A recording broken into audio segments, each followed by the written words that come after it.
everybody, and welcome to the Nexus Mutual Community Call. We hold our community calls on a bi-weekly basis, and the next one will be happening on August 13th. We look forward to seeing all our members, DeFi enthusiasts, and everybody interested in the future of risk sharing on chain. Today, we'll start off, as always, with a conversation on the state of DeFi in yields and risk.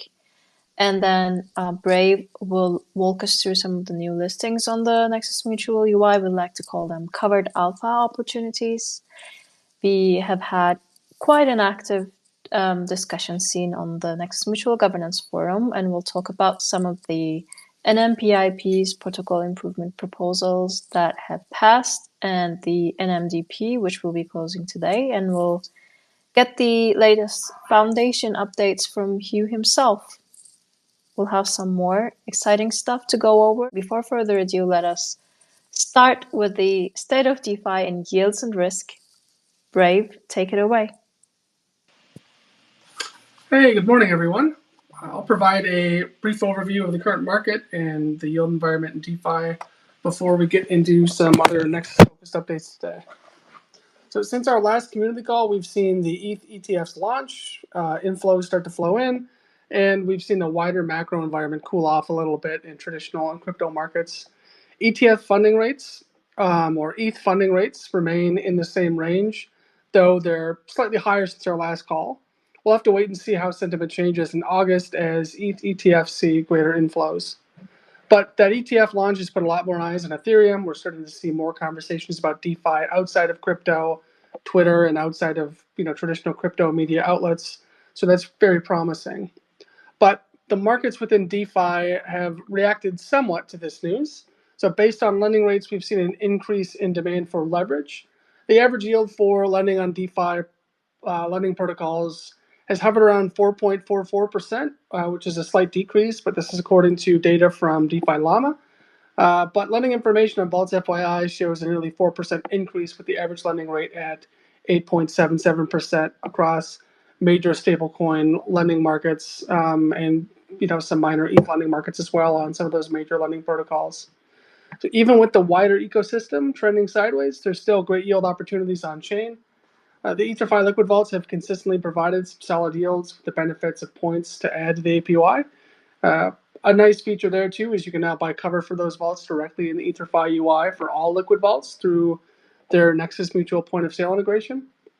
I've also seen some solid deals on Notional V3 as part of their ARBS points campaign. There's also been some good yields on ExtraFi, Aerodrome, Spark, Camelot, Pendle, and BP's Concentrated Liquidity Manager in the last 2 weeks. Of course, there's more yield opportunities, but those are just some of the ones that I've noticed. As far as risk goes, I think the big discussion point this week was the potential compound governance attack.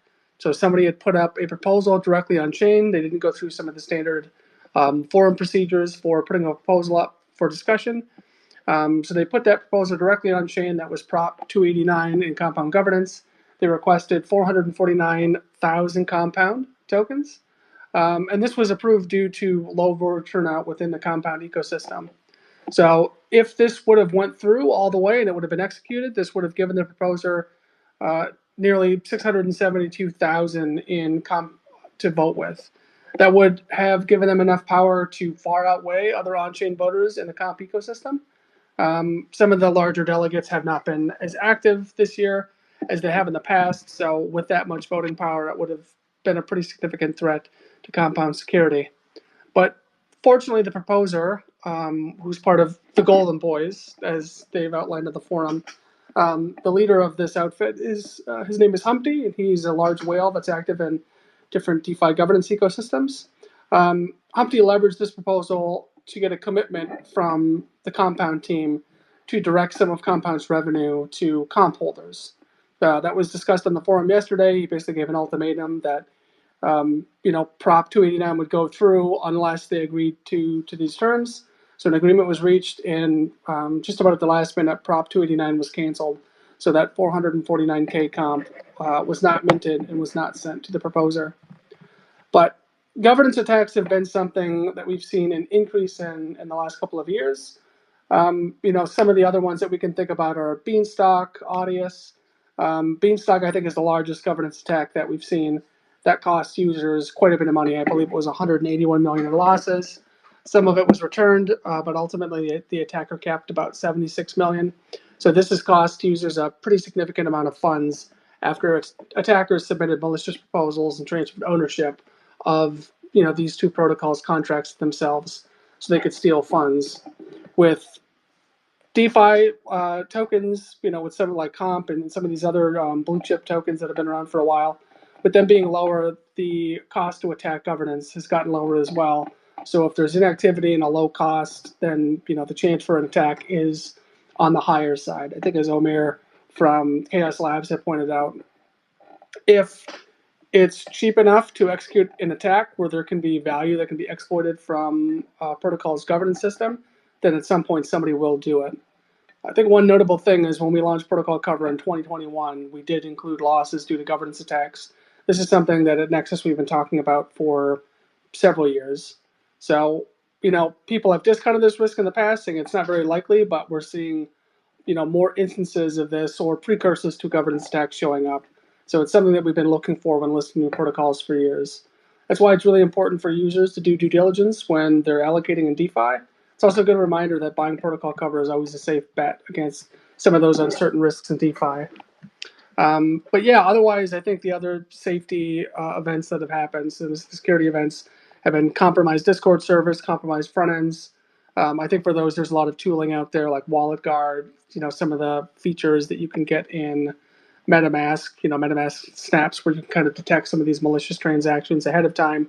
I know a lot of people use Rabi Wallet to detect some of these threat vectors as well. So if you're connecting to a site that you're used to connecting to, and it looks like there's a malicious proposal, some of these tooling that you can add onto your wallets or included natively in wallets like Rabi can alert you that, don't sign this transaction. This looks like a malicious transaction.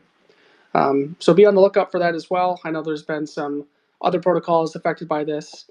The Squarespace breach that happened, in previous weeks was, was a big cause of a lot of these. But always keep your eyes out and always be on the lookout for some of these things and check out some of that tooling. But with that, I'll jump into a review of the new listings that we've added since our last community call. So since the last call, we've added several new listings you can find in the Nexus Mutual UI and on OpenCover. We've added Credit Guild, which is a Oracle-free lending protocol that is on Arbitrum and will soon be launching on Base. Reserve, which is a stablecoin index protocol that is built on quite a few networks, but I think it's the largest on Base at the moment.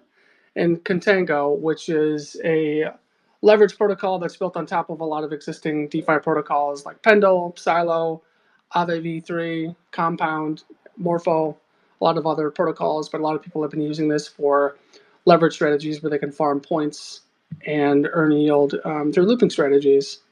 So we've had some of those. I believe we'll have some more coming, but since we've listed a lot of protocols here in the last several months, I think we'll be seeing fewer listings unless there's a glut of more protocols that are launching.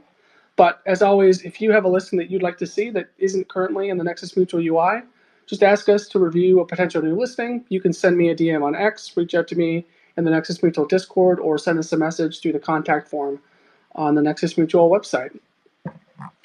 So going through some governance updates, in the last couple of weeks, we've seen 3 NMPIPs put on chain for voting, and we've had 1 NMDP open for voting. I'll provide a brief summary of these vote outcomes for everyone on the call.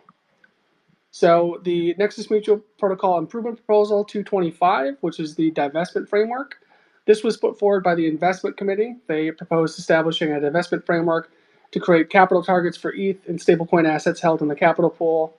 The framework outlined in this proposal will be used to ensure there's always enough ETH and stablecoin assets held in the capital pool to honor future ratcheting AMM or RAM redemptions and ensure that all claims can be paid if there's a loss event and claims roll in the future. The targets outlined in NMPIP 225 are 1 million in stablecoins and 12,500 ETH that are to be held in the capital pool.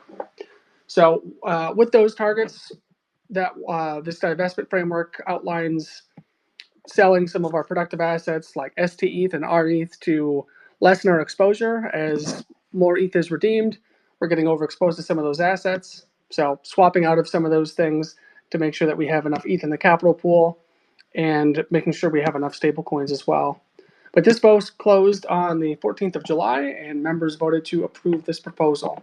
You can see that outcome in the Governance tab of the Nexus Mutual UI.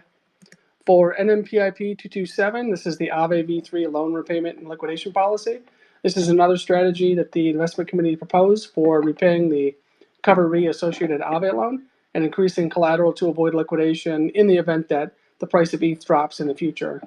So the proposed actions include repaying parts of the loan using excess stablecoins in the capital pool that rise above that $1 million threshold for stablecoins. Additionally, the ETH collateral that's on Aave v3 will be topped up with an additional 3,000 ETH at specific ETH USD price thresholds. So $1,600, $1,250, and $1,000. If ETH drops down to those levels, we'll add more collateral according to this framework to make sure that the loan that's on Aave does not get liquidated. And then there's a provision in there to make an emergency repayment if the ETH USD price drops below $500 at the discretion of the advisory board. So this framework pretty much outlines ways to pay off that loan and then what to do when to add collateral if the price of ETH drops. You can see those full details on the forum, and you can check out the governance tab in the Nexus Mutual UI, but this vote closed on the 21st of July with members voting to approve this proposal. NMPIP 228, which is the investment proposal that's been discussed for the last month. This was to allocate 6,575 ETH to Chorus One and EtherFi. So the investment committee has worked with Avantgarde and EtherFi to discuss potential allocation strategies for the 6,575 ETH that was available in the Nexus Mutual Enzyme Vault. These assets were idle, and so these discussions were around allocating this capital to other productive strategies through that Enzyme Vault. We took a snapshot votes and got sentiment feedback from members on how much they wanted to allocate to each strategy. So the proposal was about allocating 4,989 ETH to Chorus One via a Stakewise V3 pool and 1,586 ETH to EtherFi by acquiring wrapped ETH through Enzyme. So the investment committee used the results of that signaling vote to create the proposal, so NMPIP 228. This was put on chain and voted on by members. Members voted to approve this after this vote closed on the 21st of July. And at this time, I believe the Avantgarde team is in the process of executing that investment strategy. You can stay up to date on that by checking in the Nexus Mutual Enzyme Vault UI. And you can see the results of that vote in the Nexus Mutual Governance tab in the UI as well. And then the last update I have is on the Nexus Mutual DAO proposal, so NMDP 7. This was the proposal for funding the DAO teams for the next 12 months. The DAO teams requested 706,500 USDC and 2,464 WNXM to fund the next 12 months of operations. The DAO teams currently consist of the community, research and development, investment, marketing, and product and risk teams. Each team has highlighted their purpose, past performance, and upcoming priorities in this NMDP, and that has all been available on the forum. This discussion's been going on for a little bit more than a month. So this proposal was open for review from the 25th of July until the 30th of July, so that closed earlier this morning, and members voted to approve this proposal with a 115K NXM voting to approve, and there were no other votes to abstain or to not approve on this. So that funding will be doled out in quarterly allocations to meet liabilities for paying out full-time and part-time team member salaries, for some marketing strategies and everything. All of the detail of the DAO team's funding is on the forum. There's quite a bit of detail in there. But I'm happy to take any questions on any of these governance proposals if anybody has any before I move on.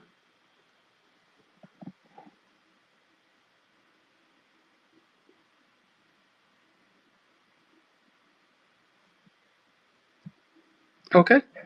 If nobody has any comments, then I will hand things off to Hugh so he can give his foundation updates. Hugh? Hey everyone. Yes, a few things going on at the foundation. Thanks, Brave and Sam. So a couple items. I'll just run through them. We've dialectic fund portfolio cover. It renews this week, so we launched this about a month ago now, and we're also getting some decent inbound, like from other funds that are potentially interested in this. So it's quite interesting, and we're going to be pushing a bit heavier on the marketing side yet. We haven't really announced it yet, so that's exciting. We think there's a pretty solid product here, especially for those fund and DeFi like power users and stuff. So we're getting some good feedback on it so far, so hopefully that continues. I guess still on the product side, a few more items. So open covers, transaction cover, which we released about a month ago as well now. We've had another partner go live, which is exciting. So both of these are a bit below the radar and kind of just on trial-ish stages at the moment as they look to just test things out because it's a new product and a few things going on. But really excited about this because I think it's one of those things that people really want protection on. So, it's basically if you make a transaction and something goes wrong with that transaction, you interact with a scam protocol or something like that. So, so it's interesting as a product, and kind of excited to see grow. On the product side as well, we're working on a new product specifically for L2 users that we're kind of just sketching out at the moment, and I believe there's going to be some newsletters going to contain some feedback for people to give us, so help us shape it and get the final details right. So if you're interested in that, trying to make it really easy for layer 2 users to get some coverage. So check out our newsletter and give some feedback if you have the time. That would be great. I guess a few other bits and pieces. The DeFi Llama TVL is now actually updated correctly. They were kind of reading from our contracts directly, but then when we did updates, they didn't follow automatically, and we didn't kind of pick that up. But now they're reading it on chain directly, and it'll be more robust as it'll automatically follow the on chain updates whenever they happen. So that's really good.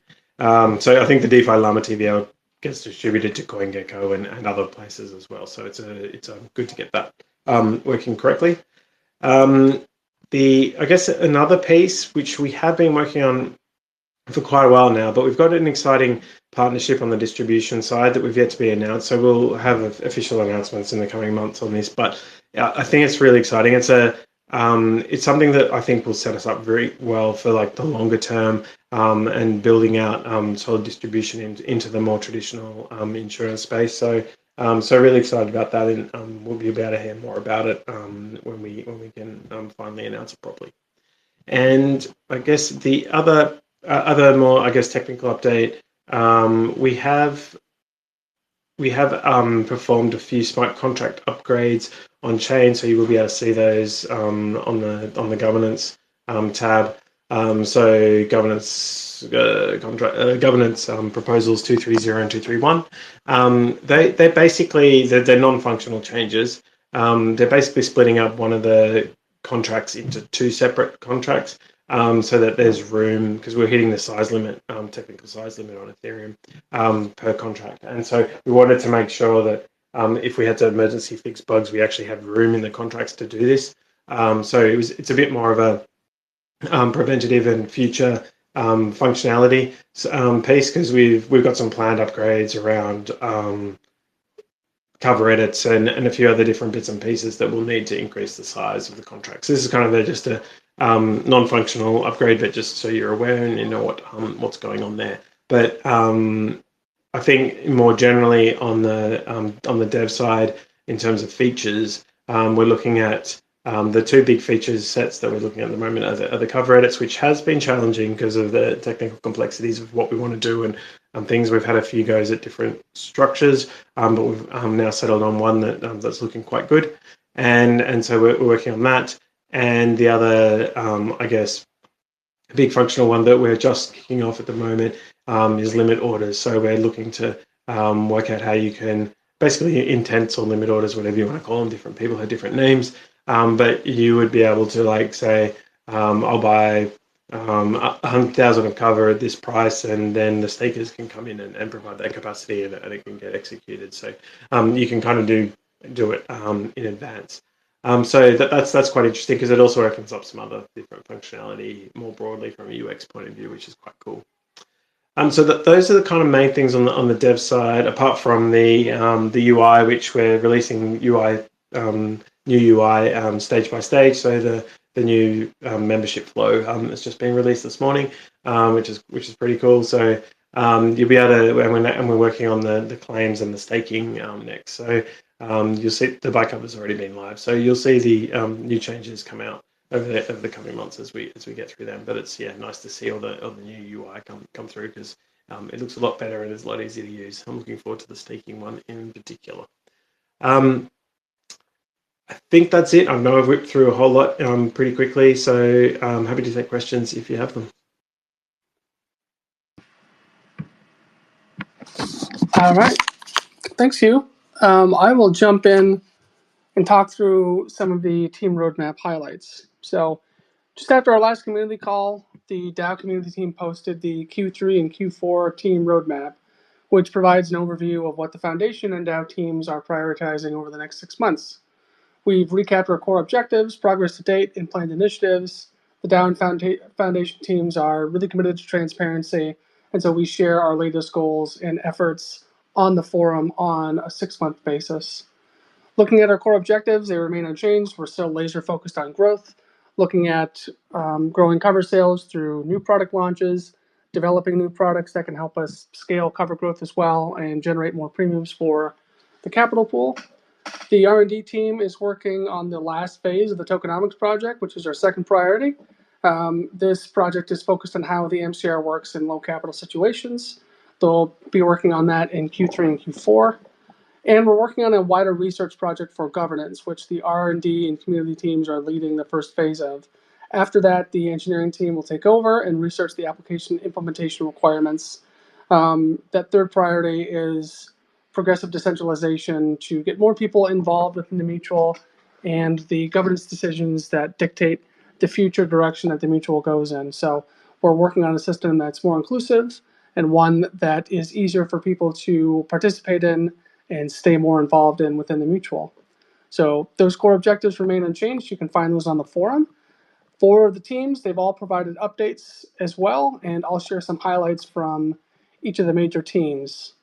On the Foundation Engineering team, I think Hugh shared some of these, but they're going to be focusing on the user interface and user experience improvements. So like Hugh said, we've already seen a few go live. The membership flow, I believe, has just gone live or will be going live very soon.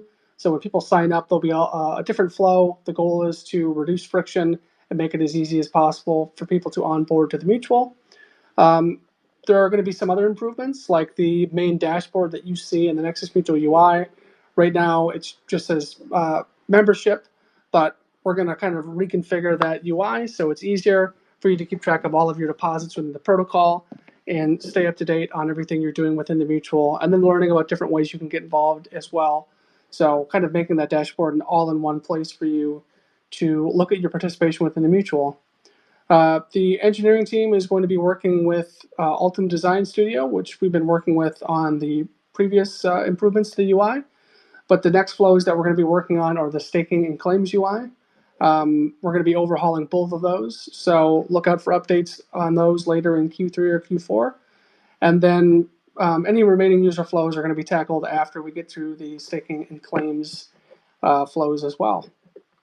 The engineering team is also going to be working on limit orders. I think you covered this, but just having a better function for matching supply and demand. So if people want to request capacity, they don't have to do it to the contact form. They can do it right on chain, and the staking pool operators or staking pool managers can see that and decide which limit orders they want to fill to make it more of a seamless process for people that want to buy cover or people that want to supply capacity where it's not currently available.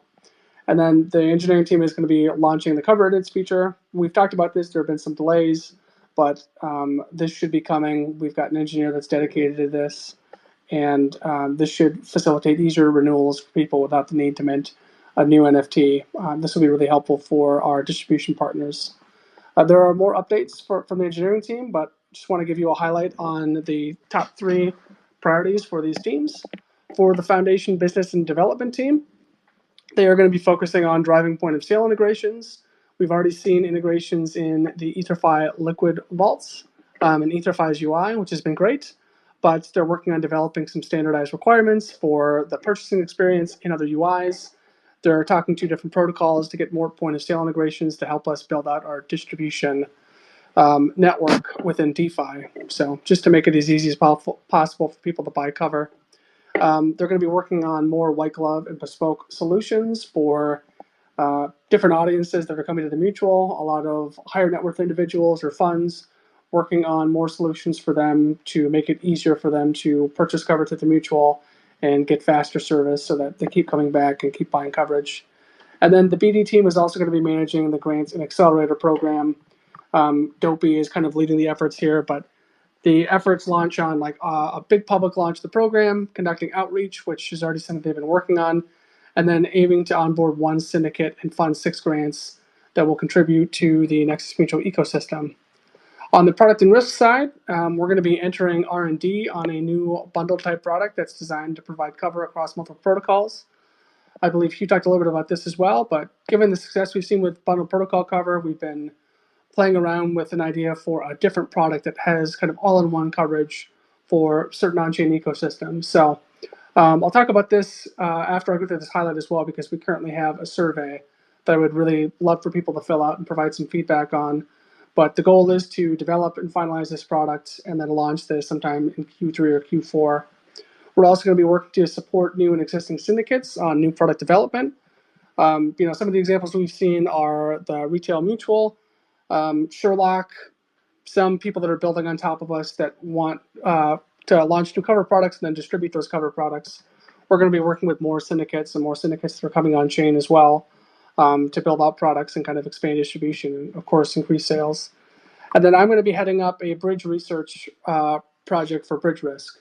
We've seen a lot of requests for bridge cover, but it isn't a product that we currently offer. I'm going to do a deep dive on bridge infrastructure and risk, create a risk framework for this, and then we can create a pricing model for this risk and work on some cover wording so we can launch a bridge cover product in the future. On the R&D side, they're going to be focused on the product and protocol, so they're going to provide input on pricing for new products using their actuarial experience. They're going to support on design and sussing out edge cases for new technical projects, and then they're going to help on the business side design and on engineering heavy projects where they can provide some help on lift for the engineering team. On the Dune Analytics side, we've got Tomas, who's a really great Dune wizard.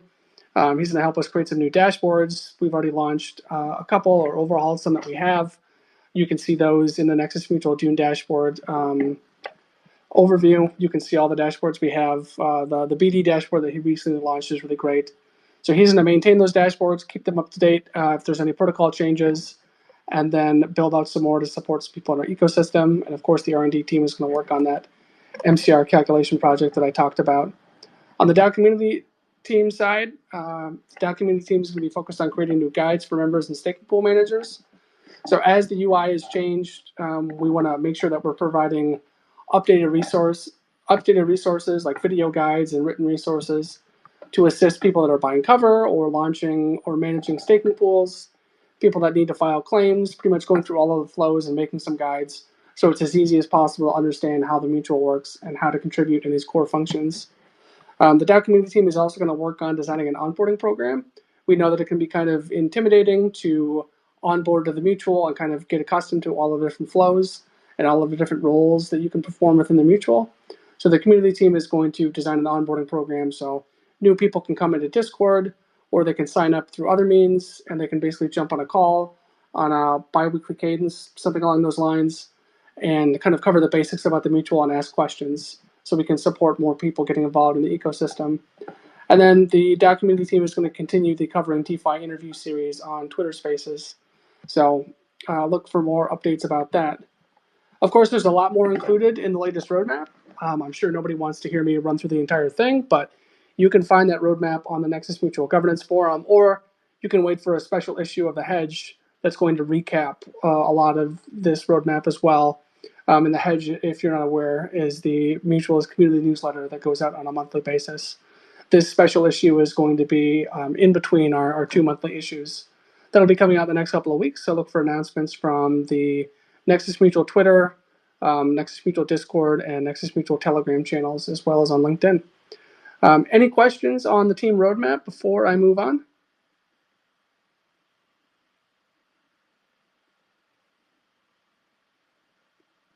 Okay. If not, I want to talk a bit about a new product that we're developing on the product and risk team.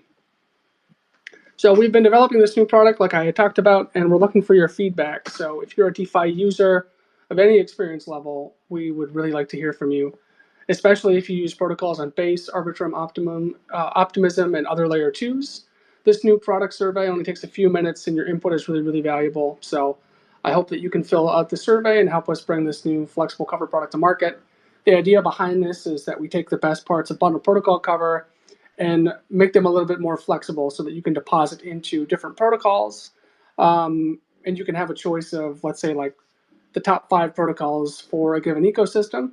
You would have this coverage where you could move funds around and you would still have coverage.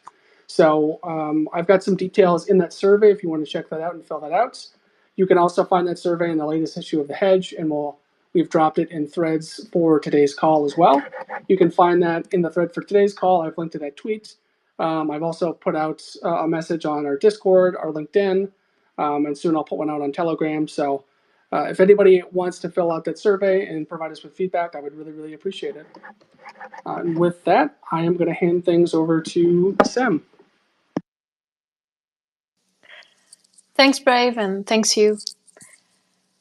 I want to take a moment to talk about the new data dashboard called Covers BD. It has been developed by Thomas. You also know him as Tom Futago on Twitter. He is our talented Dune analytics wizard from the DAO R&D team. The dashboard Covers BD offers a comprehensive view of our cover sales and growth metrics, and it's available for you to explore on an official Nexus Mutual Dune Analytics account. It's the 6th edition to our dashboard stack, and it doesn't show at the first page at the profile of Nexus Mutual. You just have to click to see all dashboards to get to it. To start, the daily cover stats section of the dashboard provides a detailed analysis of our recent and long-term cover performance over the past 6 months. The section reveals crucial insights into daily active cover share, the active premium, and the total number of active covers. By looking at these metrics, we can gain a clearer understanding of our day-to-day operations and identify trends that may inform our strategy moving forward. The dashboard extends its analysis to cover statistics spanning the last 3 years. This long-term perspective sheds light on the average monthly active cover, the amounts of monthly active covers, etc. Such metrics offer a broader view of our growth and performance, and it helps us appreciate the progress we have made and the areas where we can continue to improve. In addition to these detailed statistics, the dashboard also has an insightful query on cover owner stats over the last 12 months. This helps us delve deeper into the trends and patterns of cover ownership, and it provides valuable information about our customer base and their behavior. To conclude, the new Covers BD dashboard on Dune Analytics is a powerful new addition that offers detailed and actionable insights into our cover sales and growth metrics. By leveraging this data, both the mutual and our ecosystem partners can make more informed decisions and drive our strategies effectively. If you haven't checked the dashboard out, I encourage you to explore the dashboard and all the other stack that we have available on Dune Analytics, and also provide us with any feedback you might have on Discord.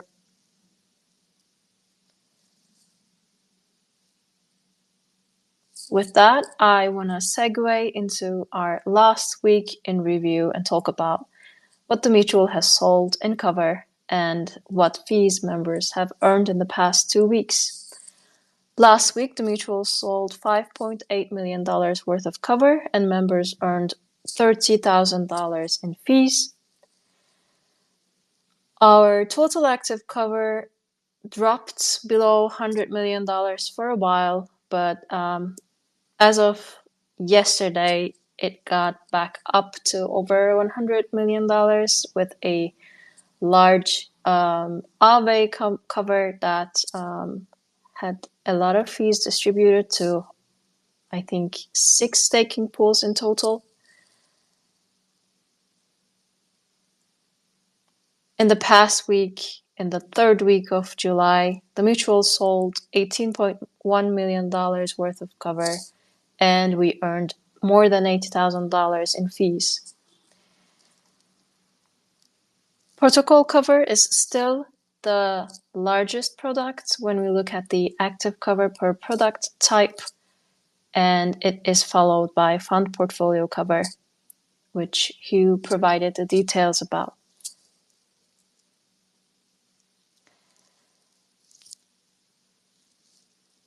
With that, if there are no questions to Brave, Hugh, or myself, I'd like to ask one last time before we wrap up the call if there is anything that the team wants to highlight, or if there is any questions from the listeners, you may just type them to the thread or type them to the Discord channel on the Ask the Community, and we'll be able to answer them. Or you can also raise your hand here on the call, and I can invite you up on stage. You can ask your question as well.